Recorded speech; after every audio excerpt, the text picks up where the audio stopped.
I think what Historic Columbus has done goes way beyond the physical structures themselves. It says what's important to us, and our roots and our beginnings and our pioneers and our early years are the base on which we are building our future. And I look around this city and I see progress on every corner. I see activity, I see people pouring into town, and I think about that small band of leaders, that group of pioneers, if you will, that really decided that the Springer needed to be saved and that the historic district of Columbus needed to be preserved and rehabilitated. And it really was the start of just about everything you see in this entire town. Historic Columbus was founded in 1966. And by 1969, we thought we really needed an executive director. And somebody asked me, who asked you to be the director? And I said, absolutely nobody, I volunteered. You never knew if you were going to crawl through an old building or you were going to meet with the president of the Chamber of Commerce. It was exciting, and we have just had a wonderful 50 years. I don't know any organization that could have kept your attention and had something new every day. We have focused a lot of our efforts early on in the original city, and we've grown to include the Midtown area with its 6 historic districts. Our next exciting chapter really is all about continuing that economic development. I think Columbus has a rich history, and when we preserve that, it gives us a sense of community pride and historical significance. And without historic preservation, I think we lose sight of how far we've come. Historic preservation is so much more than restoring old homes, old buildings, landscapes, and gardens. It's preserving and saving culture and heritage for future generations to come. Historic preservation is certainly a great way to look at our past. It's a good way to connect us to what went earlier. But also there are traditions of construction, there's traditions of living that don't get replicated in the modern form. And so we're able to go back and really look at the way people lived then. As a matter of fact, some of our best preserved spaces are what new urban folks are trying to replicate. And if we had torn them down and scratched them from the earth, then we'd have to be recreating that. Here we can just backfill and make these places even better. Where do people want to live here in town? Where's the place to be in order to really understand what Columbus is about?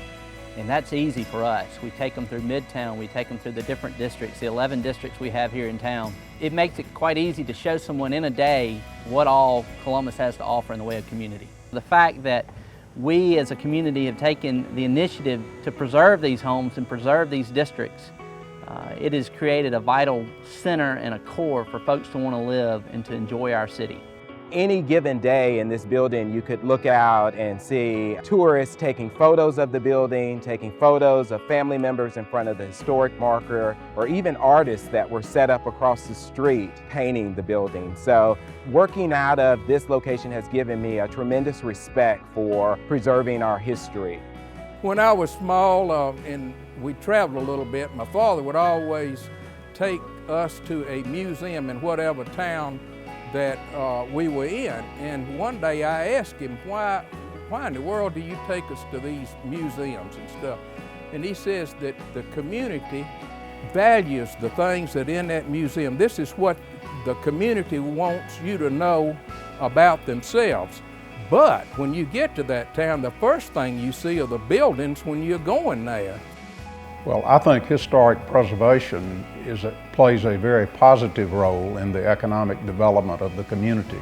And as neighborhoods get redeveloped, you end up having the tax base is increased, and it's a very positive role financially for the community. Preserving older buildings, adapting them for reuse obviously saves a whole lot of money as far as things that would ultimately wind up in our landfills. It provides jobs for people. Certainly it's a tourist attraction for folks to come to our community and find out about our roots. That's very important that we've preserved a lot of that for them to come see. I think the efforts of Historic Columbus and its efforts to educate children have been amazing. From the Box City camps to all of their different summer programs, kids have something that they can find that interests them, but also teaches them about the history of Columbus and even their own history. It was cool to see how every house looked different and none of the houses looked the exact same and all the different features. It teaches us how important all the homes are and all the history behind it, and it's important to save and protect all these special houses. Historic Columbus can go into the community and save buildings that individual developers can't save. With donated money, we can stabilize buildings that are falling apart that won't be around in 10 years if somebody doesn't save them. And if Historic Columbus can't save them, who can? So we're in the business of saving things. The Revolving Redevelopment Fund has been a tool that Historic Columbus has used for almost its 50 years. And I think it has brought back on the tax rolls in Columbus over $12 million in revitalized properties. And with more funding, they will be able to expand the facade loan program, increase the amount of these interest-free loans, and I think target new neighborhoods that have not been recipients before. Where I live is particularly important to me. My parents over the years have lovingly restored St. Elmo. Preserving our buildings says that we have respect for our history. We admire what we've created in the past, and we also respect what's going on now. Having Historic Columbus as a partner, as a nonprofit and theoretically a for-profit venture, means that the skills that they have and the skills that I have work together, and hopefully we'll have a successful project. I think this project is more than just salvaging these buildings and sealing them. I think our goal is to renovate and use. Not everybody is excited about being 50, but Historic Columbus is really excited about being 50. We're already thinking about the next 50 years. We're going to stabilize city mills. We're going to increase redevelopment funds in our historic neighborhoods, and we're going to provide even more programming and education for our community. Save Me a Place is so much more than a theme. With your help, we're going to save a place for every generation. And I really think that the best is yet to come. This is not the end point, this is another beginning.